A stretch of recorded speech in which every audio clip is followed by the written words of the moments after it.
Assalamualaikum warahmatullahi wabarakatuh. Perkenalkan, nama saya Asfian Nuril Hidayah dengan NIM 20103011011 dari kelas 36. Di sini saya akan memaparkan materi. Yang pertama itu sinaplasticity atau komunikasi antara sinap. Sebelumnya saya akan membahas tentang struktur utama pada otak, itu terdiri dari hemisfer kanan dan kiri. Lalu otak juga terbagi jadi 3 wilayah, yaitu otak depan frontal, otak tengah itu parietal, dan otak belakang itu occipital. Semua proses penting pada otak ini terjadi pada masa-masa pertumbuhan atau myelinasi. Otak merupakan koneksi dari berbagai jenis sel saraf atau neuron. Jadi satu neuron dengan neuronnya itu terjadi komunikasi dalam rentang waktu yang sangat cepat.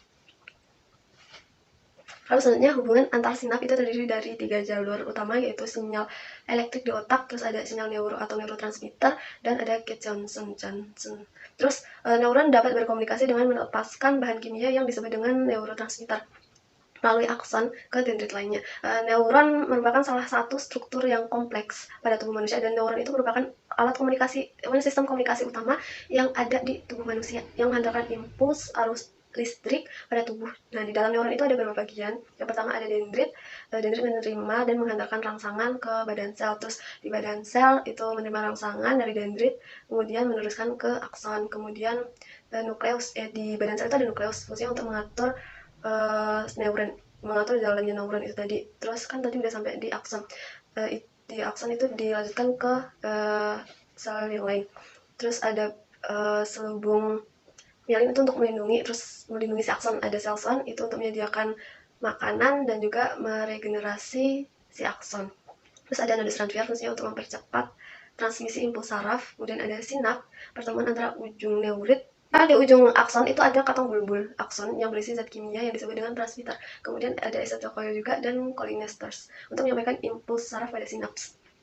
Terus di tipe memori yang ada pada otak itu ada 5 jenis memori atau ingatan jangka panjang dalam otak. Yang pertama itu ada ingatan implisit atau disebut juga dengan ingatan alam bawah sadar atau ingatan otomatis seperti aktivitas keseharian kita. Itu di save sama memori kita baik secara sadar maupun nggak sadar. Terus pokoknya ini tuh bekerja otomatis. Terus ini juga mengingat dari masa lalu yang berulang, dan ini termasuk ke ingatan jangka panjang. Contohnya kalau misalnya kita nonton film, nah terus kita nonton film yang sama lagi, terus kita bakal tahu oh lanjutannya ini, jadi kita bakal ingat tanpa memerlukan effort yang lebih. Terus ada ingatan prosedural atau memori prosedural. Memori ini merupakan bagian dari ingatan implisit atau yang secara tidak sengaja terjadi muncul ingatan tersebut. Pokoknya hanya berdasarkan bayangan ingatan sebelumnya yang pernah terjadi di hari sebelumnya. Terus pokoknya ingatan ini itu akan otomatis muncul, dan ingatan ini bertanggung jawab atas ingatan jangka panjang berhubungan dengan keterampilan motorik. Contohnya itu kayak kita dulu itu udah belajar berjalan kan. Terus karena udah tahu, udah paham, terus akhirnya kita sekarang tahu, oh cara berjalan tuh gini. Makanya kita sekarang bisa berjalan dengan sendirinya tanpa ingat-ingat lagi cara berjalan itu gimana. Terus ingatan eksplisit, ingatan ini itu memerlukan usaha yang lebih untuk menghadirkan kembali ingatan yang telah ada. Pokoknya kita itu perlu kayak pemicu atau potongan-potongan. Pokoknya ingatan ini tuh susah. Kita butuh effort lebih untuk mengingat ingatan ini. Dan bahkan kita itu juga perlu kayak bantuan orang lain buat ingat ini. Contohnya kayak kita mengingat nama orang, wajah orang, tanggal, itu kan susah. Jadi kita perlu kayak potongan-potongan momen atau clue dari orang lain biar kita itu bisa ingat. Pokoknya ingat ini tuh butuh effort. Terus ada ingatan semantik, adalah jenis ingatan atau memori yang tidak berhubungan dengan pengalaman pribadi. Ini lebih ke pengetahuan kita, pokoknya lebih ke pemahaman kita. Contoh kita itu kayak tahu nama-nama buah, nama-nama barang, terus cara pakai pensil, terus nama-nama negara, kan tentang pengetahuan. Terus ingatan episode. Ingatan ini merupakan koleksi unik dari masing-masing pribadi. Contohnya itu kayak kenangan yang membekas, berkesan di kita, kayak hari pertama masuk sekolah. Terus pokoknya komunikasi antar sinap itu salah satu fungsinya itu yang pertama untuk menyimpan, terus membentuk, terus memanggil kembali ingatan atau memori hingga memberikan respon pada rangsangan saat ingatan tersebut muncul, kayak rangsangan respon motorik dan ekspresif. Terus untuk memori itu ada memori jangka panjang dan pendek, dan jangka panjang ada memori sensori, yaitu memori yang mencatat atau menyimpan informasi dari rangsangan yang diterima dari lingkungan melalui bantuan panca indera, kayak penglihatan, pendengaran, peraba, dan lain sebagainya. Terus kalau jenis ingatan jangka pendek ini adalah ingatan yang pokoknya bisa kita ingat itu sekitar 30 detik dan hanya dapat menerima sekitar 7 detik informasi dalam satu memori. Tidak bisa diulang lebih dari durasi tersebut. Terus bagi ingatan jangka pendek ini ada yang sangat bagus dan ada yang ingatannya itu lemah. Pokoknya semakin sering dilatih, maka ingatannya itu akan semakin bagus. Terus ingatan jangka pendek ini kalau semisal diulang-ulang terus, maka akan masuk ke ingatan jangka panjang dan disimpan lebih lama. Terus kalau udah masuk ke ingatan jangka panjang, maka ketika kita mau mengingat-ingat itu nggak butuh effort, jadi tiba-tiba bisa ingat gitu. Terus untuk penutupan memori atau ingatan itu terbentuk sejak kita lahir kan, sampai kita pokoknya selama kita hidup itu terbentuk. Terus beberapa peneliti itu menyatakan bahwa setiap sel yang digunakan untuk menyimpan satu ingatan atau memori ada rangsangan dari lingkungan.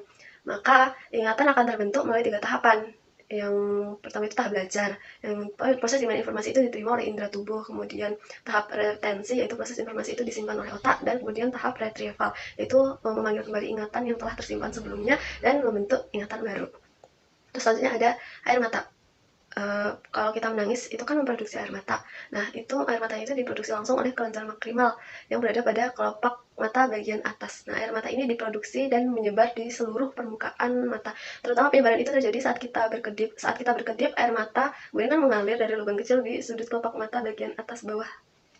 Terus struktur air mata itu mirip kayak air liur. Sebagian besar itu terbuat dari air, tetapi di dalamnya air mata itu juga mengandung kayak garam, minyak, dan lebih dari 1.500 protein yang berbeda. Dan menurut American Academy of Ophthalmology itu kita mengeluarkan galon air mata 15-30 galon air mata per tahunnya. Terus produksi air mata itu juga dipengaruhi oleh proses penuaan, kondisi kesehatan masing-masing individu. Terus air mata itu terdiri dari 3 lapisan yang berbeda. Kemudian 3 lapisan yang berbeda ini mengandung berbagai macam nutrisi yang nantinya itu digunakan untuk melindungi dan melumasi permukaan mata. Yang pertama itu ada lapisan lendir yang membuat air mata itu melekat pada mata. Kemudian lapisan air yang merupakan lapisan yang paling tebal yang berguna untuk menghidrasi mata. Fungsi dari menghidrasi mata itu untuk menjauhkan kita dari infeksi bakteri dari udara lingkungan. Dan yang paling utama adalah melindungi kornea mata.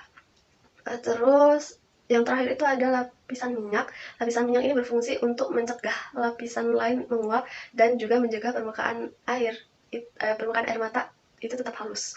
Terus jenis air mata itu ada beberapa jenis dan fungsinya. Yang pertama itu ada air mata basal. Air mata ini selalu ada di mata untuk melindungi dari kotoran dan melumasi mata ketika kita itu mengalami pelembapan pada mata.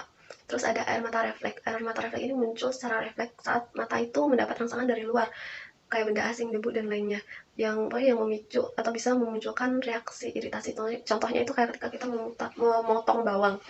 Terus kemudian itu ada air mata emosional. Air mata ini itu dihasilkan ketika kita itu sedang sedih. Air mata ini mengandung hormon stres dan penghilang rasa sakit. Makanya kalau misal kita sedih terus kita nangis, itu kita bisa merasa plong. Sekian video dari saya. Apabila ada salah kata saya mohon maaf. Wassalamualaikum warahmatullahi wabarakatuh.